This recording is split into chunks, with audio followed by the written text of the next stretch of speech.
ఏ బొత్తవుతారు, ఆ గోడ మీద ఉరికే కూర్చోకపోతే నన్ను లవ్వాడితే తప్ప.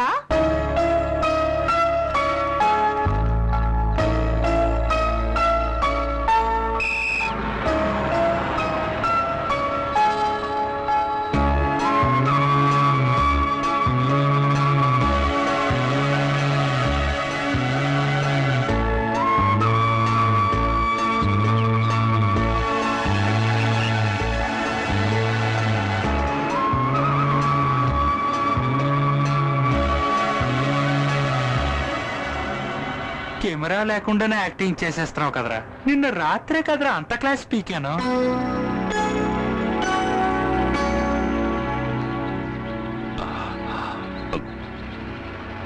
అర్థమవుతోందిరా, కానీ చూడకుండా ఉండలేకపోతున్నా.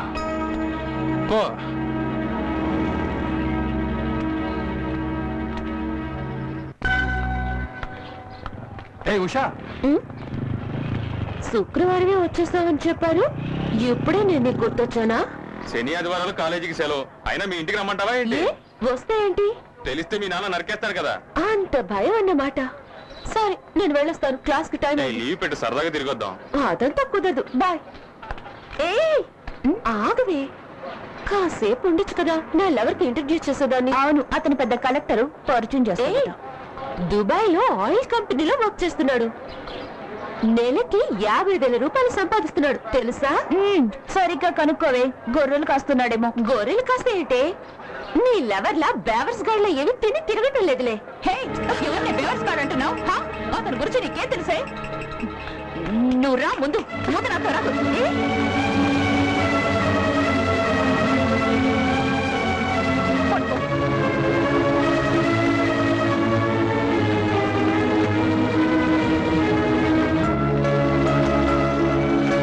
చూడు చూడు, బాగా చూడు.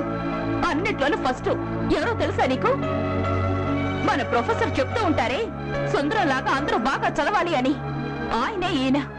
మన కాలేజ్ లో ఈయనే నంబర్ 1. ఇక్కడున్న చెట్లని నాటింది కూడా ఆయనే. అతను ఉన్నప్పుడే ఈ కాలేజ్ నంబర్ 1 గా ఉండేది. అలాంటి వాడు పెద్ద హోదాలో ఉంటాడని కలలు కంటూ ఉండేదాన్ని. కానీ అతన్ని ఆ పరిస్థితిలో చూసేసరికి తట్టుకోలేకపోయాను. అప్పటి నుంచి ఆయన్ని కలవాలనిపించింది. అతనికి ఉద్యోగం దొరకాలని దేవుణ్ణి మొక్కేదాన్ని. నేను పడే బాధ నీకు అర్థం కాదే.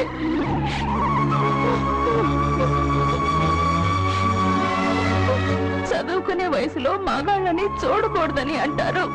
అలా ఎందుకు అంటారో ఇప్పుడు అర్థమైందే. చదవాలని అనిపించడం లేదే, మనసంతా భారంగా ఉంది. ఏ లూర్దు, నీ మనసులో ఇంత భారం ఉందా?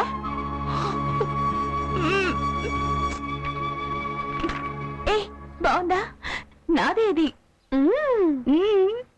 ఏ లూర్దు, మనం దీన్ని తీసుకెళ్దామా? అయ్యో, నా వాడిని అందరూ చూడాలి. ఇంకెవరితైనా చూసి లవ్వాడిస్తుందేమో. అయ్యో, అయితే చింపేద్దాం.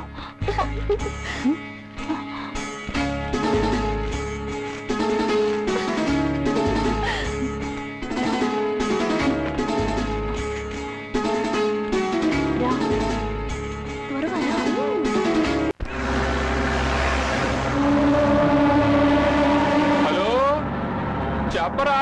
స్క్వాడ్ అమ్మవారి గుడి దాటి హైవేకి వస్తుందన్నా. చంద్ర చంద్ర, హైవేలో స్క్వాడ్ పోలీసులు వస్తానని కుమార్ గారు ఫోన్ చేశాడు గురు. అవునవును, వస్తారా. గవర్నమెంట్ దగ్గర జీతాలు ఇచ్చుకుంటున్నారుగా, రాకుండా ఏం చేస్తారు? ఇదిగో చూడు, 12 కిలోమీటర్ల లోపల అక్కడ బండి తిప్పడానికి దారి లేదు. ఏమైందన్నా? హైవేస్ లో స్క్వాడ్ వాళ్ళు వస్తుంటారు. వాళ్ళు వస్తే మనకేంటి? బియ్యం దొంగ రవాణా చేస్తే వాళ్ళు ఎంట పడకుండా ఉంటారా? కోసులు లేకుండా చూస్తూ ఉండు. ఇదిగో అన్నా, ముందు బండి ఆపు. ఏంటి సుందరం, భయపడుతున్నావా? నువ్వు నోర్మి, ఏదో మీరు పిలిచారని వచ్చాను. నేను దిగిపోతా, బండి ఆపండి. అయ్యో అన్నా, వచ్చేసాడు చూడు. బండి ఆపు, బండి ఆపు. బండిలో ఏముందయ్యా? ఏం లేదు సార్, అరటికెళ్ళు. కావాలంటే ఓ పండిస్తాను, నోట్లో ఎట్టుకు చూడండి సార్. అరటికెళ్ళు ఎందుకు టార్పల్తో కప్ప? అలా నలపడకుండా ఉండడానికి సార్, అందుకే. ఏదో కొంప ముంచేటట్టే ఉన్నట్రా. బియ్యం ఇక్కడికి ఎలా వచ్చాయి? అదేమీ లేదు సార్, పెద్దలకు పెండ పెడతాం కదా, కాకులకు బియ్యం వేసాం అంతే. అవో చెల్లగా పోయా పగిలిపోయేటట్టు ఉందరా.